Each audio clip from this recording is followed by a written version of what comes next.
Informasi lain pemirsa, ratusan senjata api ditemukan di ruangan mantan kepala yayasan sekolah swasta di kawasan Pondok Pinang, Jakarta Selatan. Tak hanya senjata api, di ruangan juga ditemukan narkoba, CD porno, serta alat cetak peluru.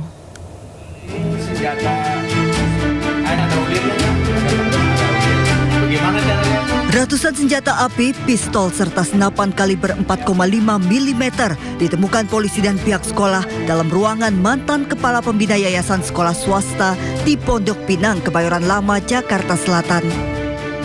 Tak hanya senjata api, dalam ruangan ini juga ditemukan alat cetak peluru, narkotika jenis sabu dan ganja, serta sejumlah CD porno.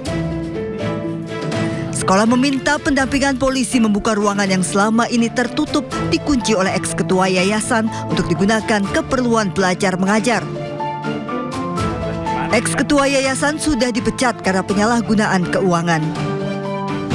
Persisnya senjata itu apa saja, jenisnya bagaimana, kewenangan penyidik ya untuk melakukan verifikasi. Sehingga kami minta ada uji forensik juga terhadap senjata itu untuk memberikan kepastian bahwa senjata ini milik siapa juga, jenisnya apa dan sebagainya. Tapi teman-teman sekalian, buat kami sebagai sekolah, yang jelas penyimpanan senjata di tempat sekolah pasti dilarang oleh undang-undang.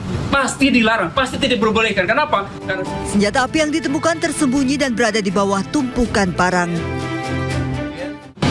Yang itu memang dilarang untuk digunakan, kecuali untuk olahraga karena mematikan. Jadi, kok bisa ada di situ? Pertanyaannya. Mereka buat silent di situ dengan cara menumpuk seperti barang biasa. Ternyata begitu saya buka, isinya seperti itu. Lalu tiba-tiba ada lagi yang lain, shotgun kaliber 1270. Selain mengungkap asal-usul senjata dan narkotika, sekolah juga meminta polisi menyelidiki pihak yang bertanggung jawab atas penyimpanan barang-barang berbahaya di lingkungan sekolah. Dari Jakarta, Rizky Fahlupi, iNews melaporkan.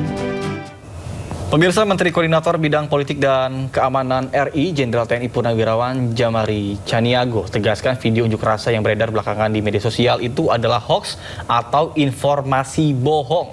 Meski demikian, ia juga berkata bahwa pemerintah tidak melarang aksi unjuk rasa. Video itu saya nyatakan tidak benar. Tidak ada di wilayah Indonesia, di tanah air kita, ada hoax-hoax yang seperti itu. Mungkin itu terjadi pada masa lalu. Pada saat sekarang ini ke depan tidak ada. Kami sudah bekerja bersungguh-sungguh dengan tenaga yang kuat dan keras, kami bersama-sama dengan Pak Panglima, Pak Kapolri, Pak Kabin selalu memberikan informasi itu sama sekali tidak ada. Sama sekali tidak kita temukan itu. Akun siapa ini? Ada akunnya pasti, kami akan temukan itu. Maka tadi saya katakan kalau misalnya terjadi bahwa itu ada indikasi dan bisa memenuhi ketentuan dia pelanggaran tindak pidana, kami akan lakukan itu dan kami akan melakukan tindakan secara tegas itu. Pemasangan pagar, nggak ada itu ya. Pemasangan pagar bahkan responnya dulu kepala daerah yang bersangkutan sudah menyelesaikannya, baik yang di Surabaya maupun yang di Jakarta. Tidak ada kaitannya dengan hubungan seperti yang digulirkan kabar-kabar yang akan datang. Tidak ada.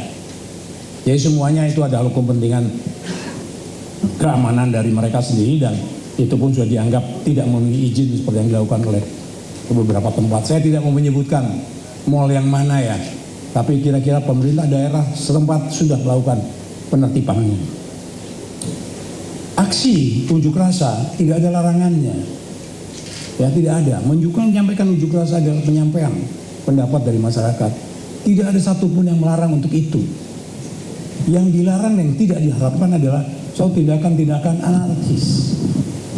Ya, tidak dengan anarkis. Kalau misalnya unjuk rasa dengan tertib menyampaikan kritikan, boleh-boleh saja. Bahkan berulang kali Presiden mengatakan kritikan itu perlu. Dan kami meyakini kritikan-kritikan semacam itu sangat menyegarkan buat kami, sangat menyegarkan. Oleh sebab itu silakan unjuk rasa, tidak masalah. Selama tadi ya tidak mengganggu kepentingan rakyat, masyarakat luas, selama dilakukan dengan tertib, tidak melakukan perusakan, tidak apalagi sampai dengan pembakaran seperti masa-masa lalu. Pemirsa, Dr. Tifauzia Tiasuma menyatakan mengakhiri keterlibatan aktifnya dalam polemik ijazah Presiden ke-7 Republik Indonesia Joko Widodo. Tifa merasa tugas ilmiahnya dalam mengkaji ijazah Jokowi telah selesai.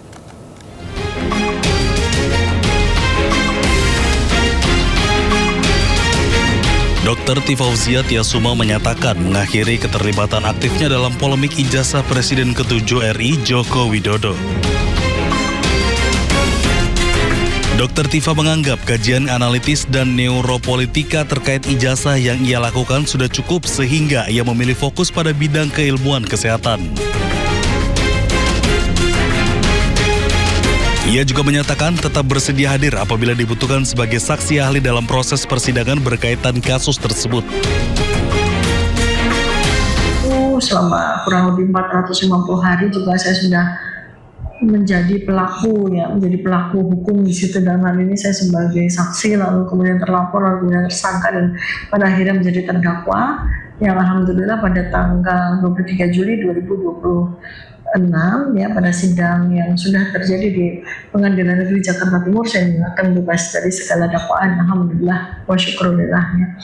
Itu adalah sebuah momentum di mana saya harus berpikir, ya saya harus memberikan keputusan kepada diri sendiri bahwa sekali lagi terkait dengan persoalan ijazah ya, bagian saya sudah saya tunaikan, jadi sudah cukup untuk saya. Meskipun menyatakan mundur dari perdebatan publik, proses hukum dan langkah uji materi atau pra-peradilan yang diajukan oleh tim hukumnya tetap berjalan di ranah peradilan.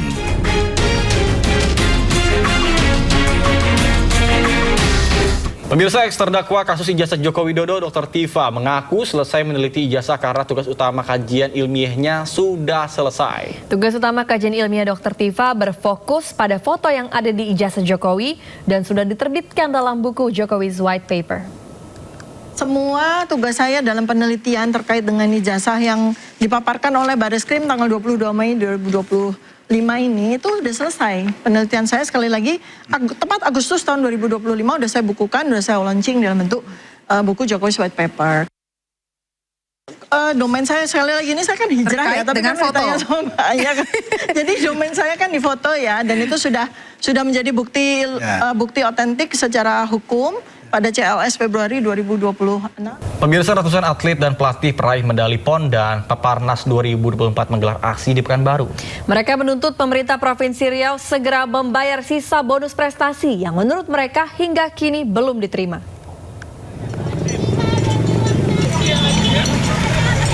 Aksi digelar di kawasan Stadion Utama Riau. Menurut para atlet, pemerintah Provinsi Riau baru merealisasikan sebagian bonus, sedangkan sisanya hingga kini belum juga dibayarkan. Bahkan para atlet menilai keterlambatan pembayaran bonus berdampak pada persiapan latihan menjelang Prapon 2027. Dalam aksi tersebut, sebagian atlet juga menggalang donasi dari pengendara yang melintas.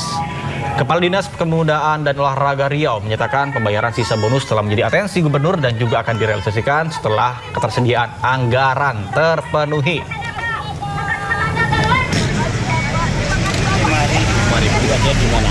Kami berharap karena kami sudah berjuang dan itu adalah hak kami yang kami minta.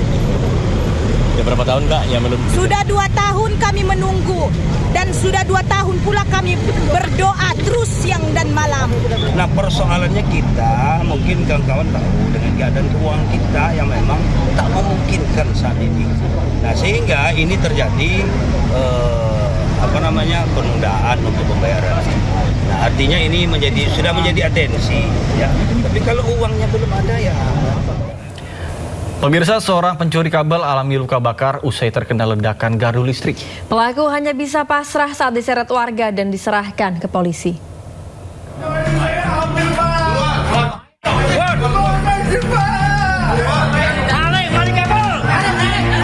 Seorang pelaku pencurian diseret keluar oleh warga dari gardu listrik di Jalan Agung Utara, Sunter Agung, Tanjung Priuk, Jakarta Utara.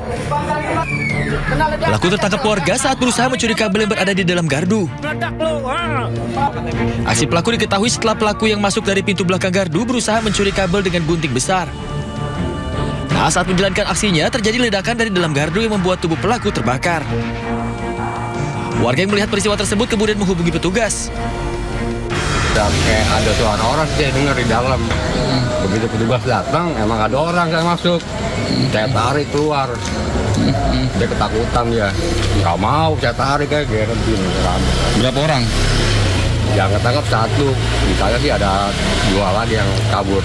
Itu dia ngapain maling dalam? Maling kabel atau gimana? Kabel. Maling? Iya. Untuk mempertanggungjawabkan perbuatannya, pelaku kemudian dibawa ke Polsek Tanjung Priok, Jakarta Utara. Dari Jakarta, Sofia Firdaus, iNews melaporkan. Pemirsa, warga perumahan Metro Cikopo, Desa Cibodas, Kecamatan Bungursari, Kabupaten Purwakarta digegerkan dengan penemuan seorang marbot masjid yang tewas bersimbah darah di sekitaran Masjid Al-Muhajirin pada Kamis siang. Korban diduga menjadi korban pembunuhan saat hendak mengumandangkan azan zuhur.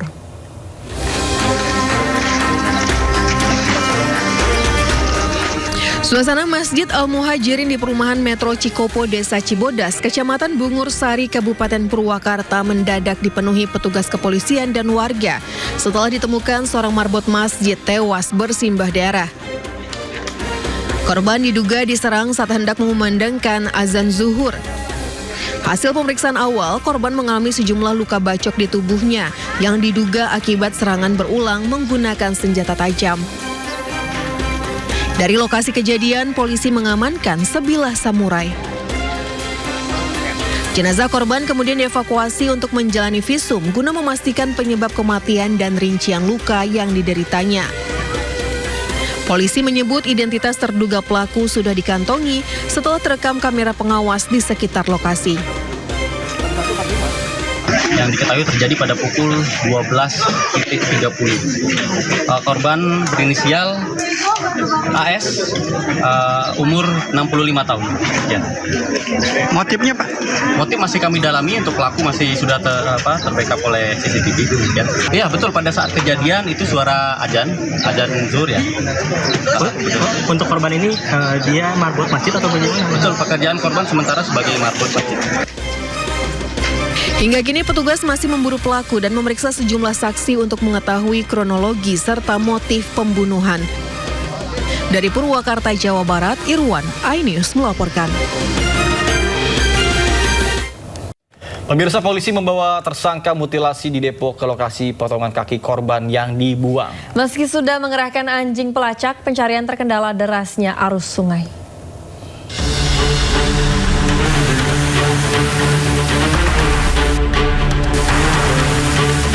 Menggunakan anjing pelacak K9, tim Subdit Resmob menyusuri Kali Licin Pitara, Depok, Jawa Barat, Kamis siang. Di lokasi ini, tersangka mutilasi mengaku membuang potongan kaki korban. Polisi juga membawa serta pelaku untuk menunjukkan lokasi pasti. Bersama dengan tersangka, polisi juga menyusuri sejumlah titik di aliran sungai. Namun pencarian menemui banyak kendala yang memungkinkan potongan tubuh sudah terbawa arus sungai yang deras. Untuk sementara masih proses, karena memang ada kendala dari kami adalah untuk waktu penemuan mayat sendiri itu 4 Agustus, sedangkan waktu pembuangan mayatnya itu 23 Juli 2026. Jadi sudah ada range sekitar 1 minggu lebih, yang kemudian sempat dalam 1 minggu itu ada hujan, jadi untuk arus sungai sendiri agak deras.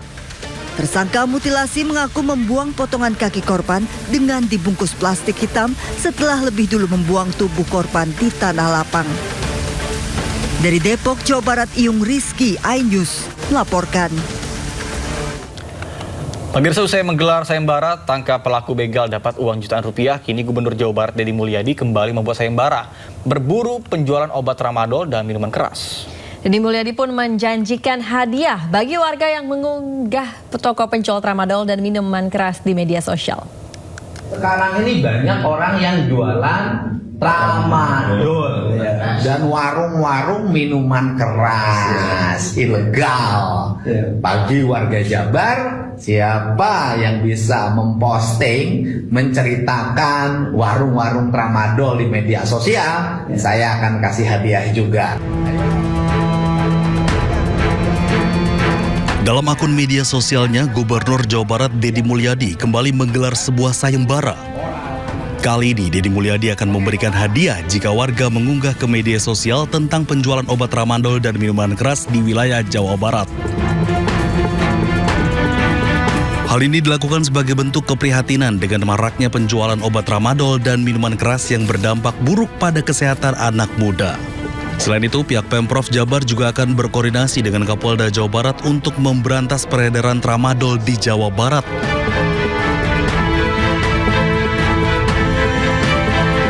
Menurut Deddy Mulyadi, pihaknya akan terus menyatakan perang terhadap penjual tramadol hingga peredarannya keluar dari Jawa Barat. Iya, itu harus dilawan, Mbak. Kan nggak boleh lagi dibiarkan. Masa banyak orang takut oleh orang yang jualan tramadol? Kan aneh gitu loh.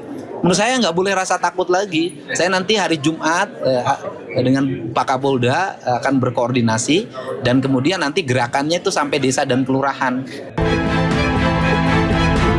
Sebelumnya, Gubernur Jawa Barat Deddy Mulyadi melakukan sayembara tentang penangkapan begal dengan hadiah jutaan rupiah. Dari Bandung, Jawa Barat, Ervan David, iNews melaporkan.